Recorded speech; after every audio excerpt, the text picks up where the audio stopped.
नमो नमः। नमो नमः मित्राणि। आज हम लोग जो है आज हम लोग पुराणों का काल एवं रचयिता अर्थात पुराणों का काल क्या है और इनके रचयिता कौन है, इसके संबंध में कुछ जानकारियां प्राप्त करेंगे। यद्यपि आजकल जो पुराण मिलते हैं उनमें से अधिक पीछे बने हुए या प्रक्षिप्त विषय भरे हुए हैं, तथापि पुराण बहुत प्राचीन काल से प्रचलित थे। बृहदारण्यक उपनिषद और शतपथ ब्राह्मण में लिखा है कि गीली लकड़ी से जैसे धुआं अलग अलग निकलता है, वैसे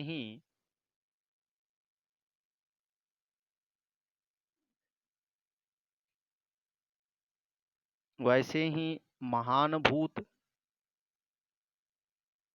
के निश्वास से ऋग्वेद, यजुर्वेद, सामवेद, अथर्वांगिरस, इतिहास, पुराण, विद्या, उपनिषद, श्लोक, सूत्र, व्याख्यान और अनुव्याख्यान हुए। छांदोग्य उपनिषद में भी लिखा है कि इतिहास पुराण वेदों में पांचवा वेद है और अत्यंत प्राचीन काल में वेदों के साथ पुराण भी प्रचलित थे, जो यज्ञ आदि के अवसरों पर कहे जाते थे। कई बातें जो पुराण के लक्षणों में है वेदों में भी है, जैसे पहले असत था और कुछ नहीं था, यह सर्ग या सृष्टि तत्व, देवासुर संग्राम, उर्वशी पुनर्वा संवाद इतिहास है। महाभारत के आदि पर्व में 101.233 भी अनेक राजाओं के नाम और कुछ विषय गिनाकर कहा गया है कि इनके वृत्तांत विद्वान सतकवियों के द्वारा पुराण में कहे गए हैं। इससे कहा जा सकता है कि महाभारत के रचना काल में भी पुराण थे। मनुस्मृति में भी लिखा है कि पितृकार्यों में वेद, धर्मशास्त्र, इतिहास, पुराण आदि सुनाने चाहिए। अब प्रश्न यह होता है कि पुराण है वह किसके बनाए। शिव पुराण के अंतर्गत रेवा महात्म्य में लिखा है कि 18 पुराणों के वक्ता सत्यवती सूत व्यास हैं। यही बात जनसाधारण में प्रचलित है। पर मत्स्य पुराण में स्पष्ट लिखा है कि पहले पुराण एक ही था, उसी से 18 पुराण हुए। ब्रह्मांड पुराण में लिखा है वेद व्यास ने एक पुराण संहिता का संकलन किया। इसकी आगे की बात पता विष्णु पुराण से लगता है। उसमें लिखा है कि व्यास एक लोमहर्षण नाम का शिष्य था, जो सूत जाति का था। व्यास जी ने अपनी पुराण संहिता उसी के हाथ में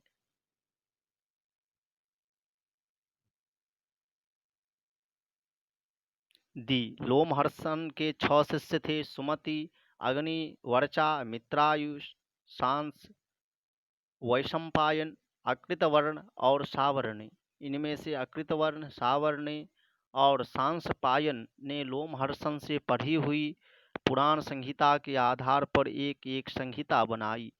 वेदव्यास ने जिस प्रकार मंत्रों से संग्रह कर उन संहिताओं में विभाग किया, उसी प्रकार पुराण के नाम से चले आते हुए वृत्तों का संग्रह कर पुराण संहिता संकलन किया।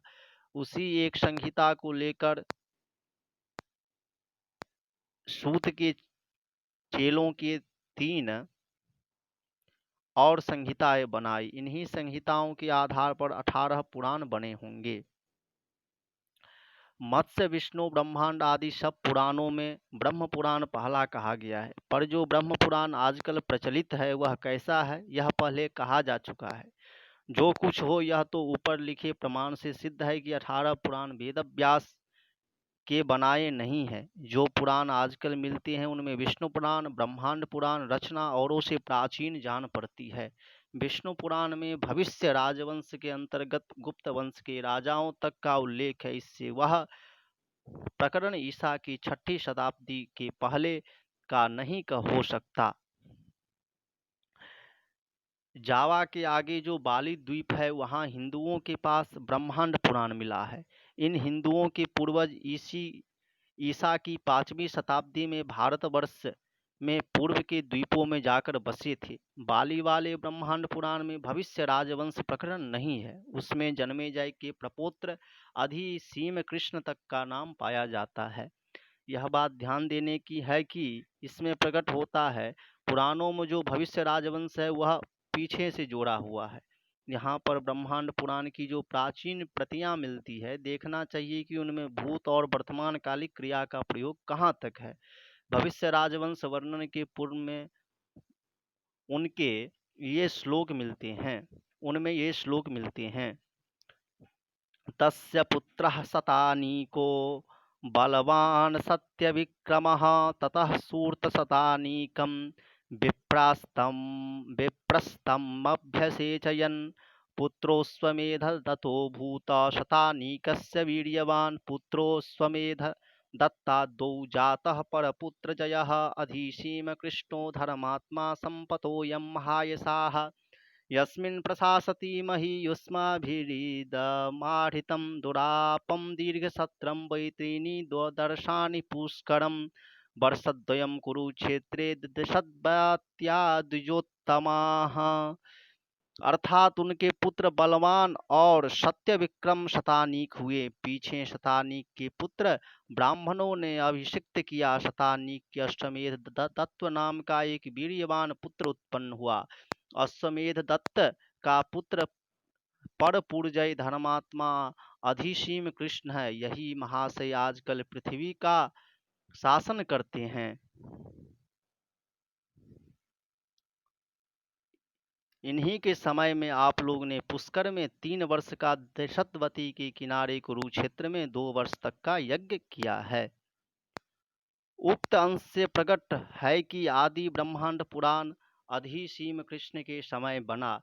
इसी प्रकार विष्णु पुराण, मत्स्य पुराण आदि की परीक्षा करने से पता चलता है कि आदि विष्णु पुराण परीक्षित के समय में और आदि मत्स्य पुराण जन्मेजय के प्रपौत्र अधिसीम कृष्ण के समय में संकलित हुआ। पुराण संहिताओं से 18 पुराण बहुत प्राचीन काल में ही बन गए थे। इसका पता लगता है आपस्तंभ धर्म सूत्र में। भविष्य पुराण का प्रमाण इस प्रकार उद्धृत है। आभूत संप्लवाते स्वर्गजितः पुनः सर्ग बीजीर्था भवतीति भविष्यत् पुराणे। आभूत संप्लवाते स्वर्गजितः पुनः सर्गो बीजीर्था भवतीति भविष्यत् पुराणे। यह अवश्य है कि आजकल पुराण अपने आदिम रूप में नहीं मिलते हैं। बहुत से पुराण तो असल पुराण के न मिलने पर फिर से नए रचे गए, कुछ में बहुत सी बातें जोड़ दी गई। प्रायः सब पुराण शैव वैष्णव संप्रदाय और सौर संप्रदायों में से किसी न किसी के पोषक हैं, इसमें भी कोई संदेह नहीं है।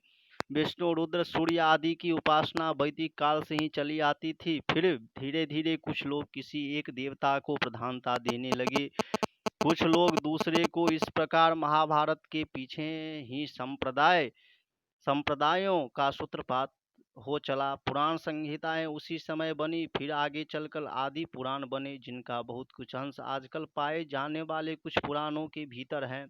पुराण का उद्देश्य पुराने वृत्तों का संग्रह करना, कुछ प्राचीन और कुछ कल्पित कथाओं द्वारा उपदेश देना, देव महिमा तथा तीर्थ महिमा के वर्णन द्वारा जन साधारण में धर्म बुद्धि स्थिर रखना। इसी से व्यास ने सूत, भाट या कथक केर जाति के एक पुरुष को अपने संकलित आदि पुराण संहिता प्रचार करने के लिए दी। इस प्रकार मित्रों, आपने आज जाना जो यह पुराण जो है उनके रचयिता कौन है और उन रचयित जो रचे हैं उसका काल क्या हो सकता है। इसमें नाना प्रकार से विस्तृत जो है वर्णन किया गया। इस वीडियो को यदि आप 2-3 बार देखेंगे तो अपने आप स्पष्ट हो जाएगा। नमो नमः, धन्यवाद।